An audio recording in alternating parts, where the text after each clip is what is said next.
혹시 지금 손에 수능 성적표 들고 계세요? 아마 앞으로의 1년을 어떻게 보내야 할지 정말 인생의 가장 중요한 갈림길 앞에서 깊은 고민에 빠져 계실 텐데요. 네, 바로 그겁니다. 지금 이 순간 정말 수천 명의 학생들이 똑같은 질문을 던지고 있을 텐데요. 재수냐, 반수냐? 오늘 저랑 같이 그 해답 한번 찾아보시죠. 일단 이거 하나는 확실히 아셔야 해요, 여러분. 절대 혼자가 아니라는 거. 실제로 보면요. 전체 수능 응시자 3명 중 1명 이상이 여러분이랑 똑같은 고민을 하고 있다는 거예요. 이건 이제 뭐 개인의 고민이 아니라 우리 모두의 이야기가 된 거죠. 자, 그럼 첫 단계부터 시작해 볼까요? 재수랑 반수, 이 두 길이 도대체 뭐가 다른 건지 그 근본적인 차이부터 확실하게 짚고 넘어가겠습니다. 바로 이 그림이 모든 걸 설명해 주네요. 재수는 말 그대로 돌아갈 다리를 불태우는 거예요. 배수의 진을 치는 거죠. 오직 앞으로만 가겠다. 이런 각오인 거고요. 반면에 반수는 혹시나 잘못되더라도 돌아올 곳, 그러니까 든든한 안전망 하나를 딱 깔아두고 시작하는 어떻게 보면 좀 더 현명한 전략일 수도 있고요. 자, 이제부터가 진짜 본 게임입니다. 심리, 시간, 비용, 그리고 의지력. 이 네 가지 핵심 전쟁터에서 재수와 반수가 어떻게 격돌하는지 하나씩 뜯어보겠습니다. 자, 첫 번째 격전지 바로 멘탈입니다. 시험 당일이 됐어요. 그 엄청난 긴장감 속에서 과연 어떤 선택이 여러분의 마음을 더 단단하게 붙잡아 줄 수 있을까요? 이게 진짜 흥미로운 지점인데요. 바로 이 트레이드-오프 관계예요. 재수의 그 엄청난 압박감은 진짜 치열하게 공부하게 만드는 힘이 될 수 있죠.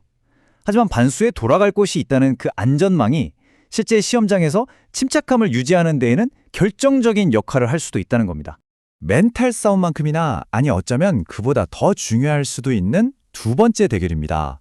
바로 우리 모두에게 똑같이 주어진 가장 한정적인 자원, 시간에 대한 이야기죠. 여기서 핵심은 이거예요. 나는 마라토너 스타일인가 아니면 스프린터 스타일인가. 재수는 1년이라는 긴 마라톤 코스를 달리는 것과 같아요. 반면에 반수는 대학생활 틈틈이 시간을 쪼개서 폭발적인 단거리 질주를 해야 하는 거죠. 자, 이제는 좀 현실적인 문제로 넘어가 볼까요? 우리가 절대 피할 수 없는 문제죠. 바로 돈, 비용 문제입니다. 전문가들이 이런 말을 하더라고요. 반수할 때 내는 등록금을 그냥 날리는 돈이라고 생각하지 말라는 거예요. 그게 아니라 내년 입시에서 쓸 수 있는 아주 강력하고 안정적인 원서 한 장을 미리 사두는 보험료 같은 개념으로 보라는 거죠. 관점을 확 바꾸는 거죠. 자, 그리고 드디어 마지막 네 번째 대결입니다. 이건 바로 나 자신과의 싸움이죠. 바로 수많은 유혹들 앞에서 내 의지력을 지키는 문제입니다. 과연 어떤 환경이 여러분을 더 단단하게 만들어줄까요? 이게 두 전략의 철학이 얼마나 다른지를 딱 보여주는 건데요. 재수는 아예 유혹이 없는 환경으로 나를 밀어넣어서 강제로 집중하게 만드는 방식이죠. 반면 반수는요, 온갖 재밌는 유혹이 넘쳐나는 대학 캠퍼스 안에서 오로지 내 힘으로 스스로를 통제해야 하는 겁니다. 그래서 한 전문가가 이런 말까지 했잖아요. 남들 눈에 띄는 반수생은 진짜 반수생이 아니다. 그만큼 어렵다는 뜻이죠. 근데 말이죠. 이 고민이 항상 50대 50으로 팽팽한 건 아니에요. 어떤 상황에서는 저울의 추가 한쪽으로 확 기울어지는 그런 순간들이 있습니다. 핵심은 내 상황을 아주 냉정하게 진단하는 거예요. 예를 들어 볼까요? 이번 수능 점수가 평소보다 정말 말도 안 되게 낮게 나왔어요. 거의 사고 수준으로요. 그럼 어떨까요? 이 경우에는 지금 합격한 대학이 진정한 의미의 안전망이 되어주질 못해요. 그러니까 반수가 주는 심리적 안정감 같은 건 사실상 없는 거나 마찬가지가 되는 거죠. 자, 이제 우리가 살펴본 이 모든 정보들을 가지고 여러분 각자를 위한 결정을 내릴 시간입니다. 마지막으로 스스로에게 꼭 던져봐야 할 질문들을 한번 정리해 드릴게요. 자, 이 단계들을 보면서 스스로에게 한번 솔직하게 물어보세요.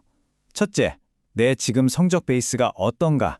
나한테 필요한 건 긴 마라톤일까? 짧은 스프린트일까? 둘째, 내 의지력은 어느 정도일까? 누가 옆에서 꽉 잡아줘야 공부하는 스타일인가? 셋째, 우리 집의 경제적 상황은 어떤가? 등록금이 감당할 만한 투자인가? 아니면 너무 큰 부담인가? 그리고 마지막으로 나의 플랜 B는 뭔가? 혹시 돌아갈 대학에서 1학년 학점도 잘 받아야 하는 상황은 아닌가? 정답은요, 여기에 있는 게 아닙니다. 바로 이 질문들에 대한 여러분 자신의 솔직한 대답 속에 있어요. 결국에는요, 이 모든 고민이 이 한 문장으로 모아지는 것 같아요. 후회 없는 선택을 하는 게 목표가 아니라 후회를 최소화하는 선택을 하는 것이 목표다. 어떤 길을 가던 그때 다른 길로 갔더라면 하는 아쉬움은 남을 수밖에 없어요. 그러니까 내가 가장 잘 감당할 수 있는 후회가 남는 길을 선택하세요. 그리고 일단 정했다면 뒤돌아보지 말고 그 길에 모든 걸 쏟아붓는 겁니다.